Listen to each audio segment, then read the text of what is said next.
Etong rubber gate na 'to ay nakapatong 'yan dun sa pinaka-permanent ano niya naman na dike ng dam.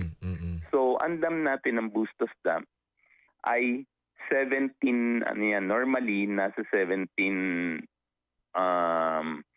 meters height ang water na kayang ipunin niyan. Pero yung rubber gate, ang kinokontrol lang niyan is about 2 meters.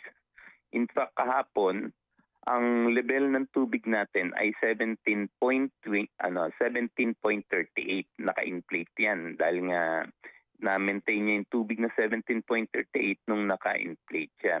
Nung na-deplete siya sa 1/6 of the gate na sinasabi, so lumabas ang tubig nung na-deplete siya.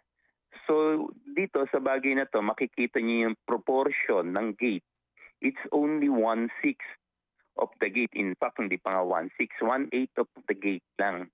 So nothing to worry dahil ang lalabasan niya, for example, tung rubber gate na to is about 50 to 70 meters wide. Ganyang kahaba yung rubber gate na yan. But yung lalabasan niyang gate almost 500 meters o almost half a kilometer.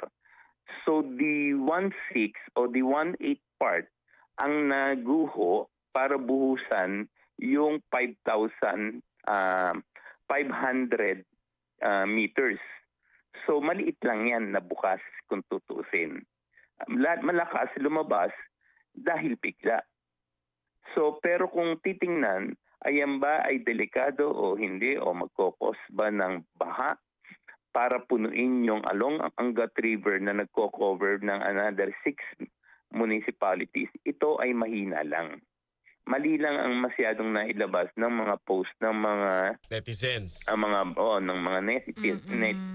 Kasi ang tinitingnan nila hindi yung buong senaryo. Ang tinitingnan nila, ang pinopokus, yung paglabas lang ng tubig.